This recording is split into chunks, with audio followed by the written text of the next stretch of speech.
गुंतवणूकदारांची फसवणूक केल्याचा उद्योगपती गौतम अदानींवरती अमेरिकेमध्ये आरोप।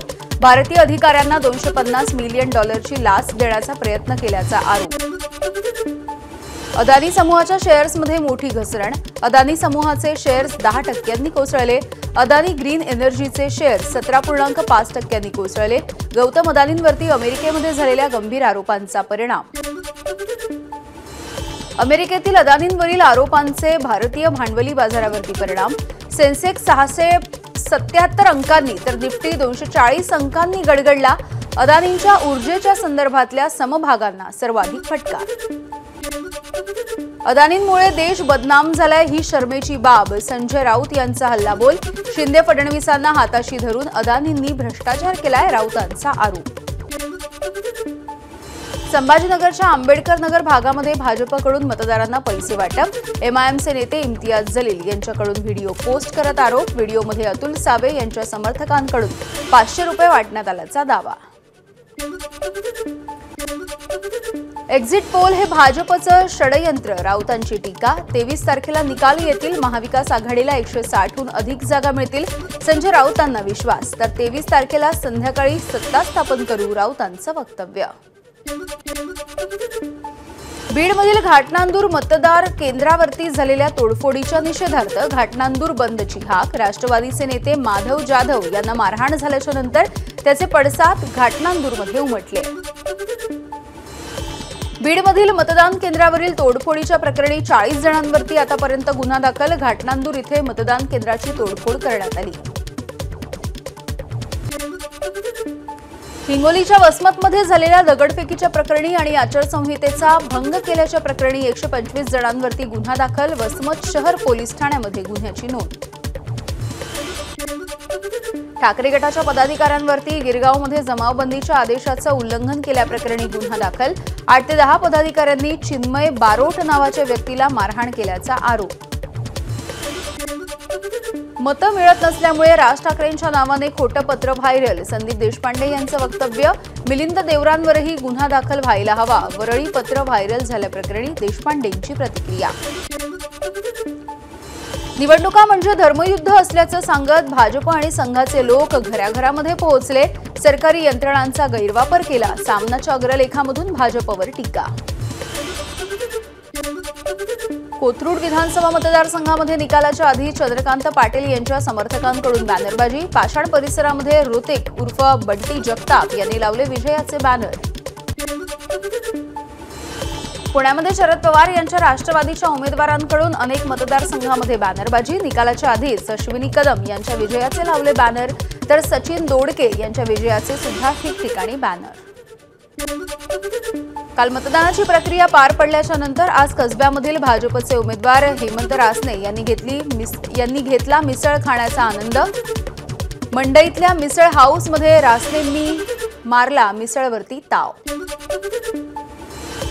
पुण्यामधल्या रायरेश्वर किल्ल्यावरती निवडणूक कर्मचाऱ्यांची कसरत। पठारावरती असणाऱ्या रायरेश्वर मतदान केंद्रावरून अंधारामध्ये मोबाईलच्या उजेडामध्ये करावा लागला कर्मचाऱ्यांना प्रवास। नक्षलग्रस्त गडचिरोलीमध्ये 73.7% मतदान। 18 वर्षांमध्ये पहिल्यांदाच विधानसभा निवडणुकीमध्ये एवढ्या मोठ्या प्रमाणावरती शांततेत मतदान संपन्न। रायगड जिल्ह्यामधील 7ही विधानसभेची एकूण सरासरी टक्केवारी 68.80%। सर्वाधिक मतदान 77.15% अलिबाग या मतदारसंघात। धाराशिव जिल्ह्यामध्ये 64.27% मतदान। तुळजापूर विधानसभा मतदारसंघामध्ये सर्वाधिक 66.89% इतका मतदान। जळगावात मतदानाच्या कर्तव्यावरती असलेल्या लक्ष्मीकांत पाटील यांचा कर्तव्यावरून घरी जात असताना अपघातामध्ये त्यांचा मृत्यू। जिल्हा प्रशासनाकडून शोक व्यक्त। अभिनेता शाहरुख खान धमकी प्रकरणामध्ये नवी माहिती। आरोपीने शाहरुख आणि मुलगा आर्यनच्या सुरक्षा रक्षकाची ऑनलाईन माहिती काढली होती। आरोपी फैजान खानचा मोबाईल तपासल्याच्या नंतर ही माहिती समोर। बीडच्या शिरूरमध्ये पतीच्या निधनाच्या नंतर काही तासामध्येच पत्नीनं विष प्राशन करून केली आत्महत्या।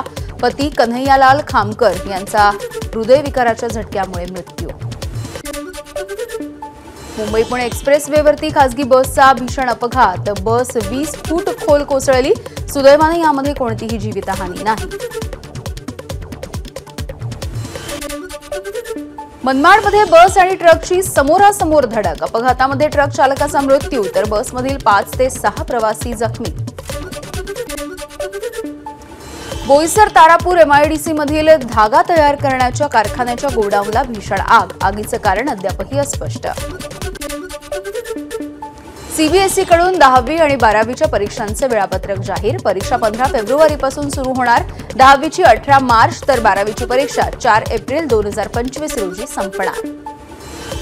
तुळजाभवानी देवीच्या सिंहासन पूजेसाठी ऑनलाईन नोंदणीला आजपासून सुरुवात, मंदिर संस्थानाकडून ऑनलाईन नोंदणी करण्याचं आवाहन. नोंदणी 26 नोव्हेंबरच्या सकाळी 10 वाजेपर्यंत करता येणार. मुंबईतील 26/11 मधील दहशतवादी हल्ल्यामध्ये शहीद झालेल्या पोलीस जवानांना अभिवादन करण्यासाठी सांगलीमध्ये दौडचं आयोजन, शहीद अशोक कामटे फाउंडेशनकडून शहीद दौडीचं आयोजन. महाराष्ट्र राज्य हुतात्मा स्मृती दिनाच्या निमित्ताने मुख्यमंत्र्यांनी दिली मुंबईमधल्या हुतात्मा स्मारकाला भेट, पुष्पचक्र अर्पण करून केलं अभिवादन. मुंबईच्या कमाल तापमानामध्ये घट, उत्तरेकडील थंड वाऱ्याचा प्रवाह वाढल्यामुळे प्रामुख्याने उत्तर महाराष्ट्रामधील किमान तापमानाचा पारा 12 अंशांच्या खाली. रविवारच्या नंतर संपूर्ण राज्यामध्ये गारठा वाढण्याची शक्यता. राज्यामधल्या अनेक भागामध्ये गारठा वाढला, मराठवाडा, उत्तर महाराष्ट्रासह पश्चिम महाराष्ट्रामधल्या तापमानामध्ये घट. दिल्ली जगातील सर्वाधिक प्रदूषित शहर, गेल्या काही दिवसांपासून दिल्लीची हवा अति धोकादायक पातळीवर. दिल्लीचा हवा गुणवत्ता निर्देशांक 438च्या वर. RBIचे गव्हर्नर शक्तिकांत दास यांचा डीप फेक व्हिडिओ व्हायरल, RBIचा नागरिकांना सावधानतेचा इशारा. व्हिडिओमधून गुंतवणुकीचा सल्ला देण्यात आला होता. विधानसभा निवडणुकीच्या काळात कथितरित्या बिटकॉइन व्यवहार झाल्याच्या आरोपावरून ईडीचे छत्तीसगडमध्ये छापे, एका लेखापरीक्षण कंपनीमध्ये कर्मचारी असलेल्या गौरव मेहताला CBIचं समन्स. हिजबुल्लाहकडून इस्रायलवरती प्रतिहल्ल्यामध्ये इमारतींचं मोठं नुकसान, सुदैवाने कोणतीही जीवितहानी नाही. इस्रायली सैन्याच्या हल्ल्यामध्ये लेबनीज सैन्याच्या चौकीचं मोठं नुकसान, हल्ल्यामध्ये 3 हिजबुल्ला सैनिक जखमी. गाझामध्ये इस्रायली लष्कराचा हवाई हल्ला, हल्ल्यामध्ये 15 जणांचा मृत्यू, मृतांमध्ये महिला आणि लहान मुलांचा समावेश. इस्रायलसोबत युद्धविराम करण्यासाठी तयार, हिजबुल्लाचा नेता नईम कासेमचं वक्तव्य, शांतता करारासाठी सुरू असलेल्या चर्चेला सुद्धा दिला पाठिंबा. इस्रायल आणि इराणमधील तणावाच्या पार्श्वभूमीवर कतारच्या परराष्ट्र मंत्र्यांनी दिली इराणला भेट, द्विपक्षीय मुद्द्यांवरती झाली चर्चा. फिनलँडमध्ये नाटो सैनिकांची कवायत, रशियन सीमेपासून सुमारे 100 किलोमीटर अंतरावरती लष्करी सराव सुरू. डोनाल्ड ट्रम्प यांच्याकडून मॅथ्यू व्हिटेकर यांची नाटोमध्ये अमेरिकेचे राजदूत म्हणून नियुक्ती, मजबूत योद्धा आणि निष्ठावंत असा उल्लेख करत ट्रम्प यांच्याकडून व्हिटेकर यांची स्तुती. भारताचा अष्टपैलू खेळाडू हार्दिक पंड्याची ICC क्रमवारीमध्ये मोठी झेप, अष्टपैलू खेळाडूंच्या यादीमध्ये मिळवलं अव्वल स्थान. भारतातील फुटबॉल प्रेमींसाठी आनंदाची बातमी, तब्बल 14 वर्षांच्या नंतर भारतामध्ये मॅच खेळण्यासाठी मेस्सी येतोय. जगज्जेती फुटबॉल टीम अर्जेंटिना पुढच्या वर्षी केरळमध्ये आंतरराष्ट्रीय मॅच खेळणार. ABP माझा, उघडा डोळे बघा नीट.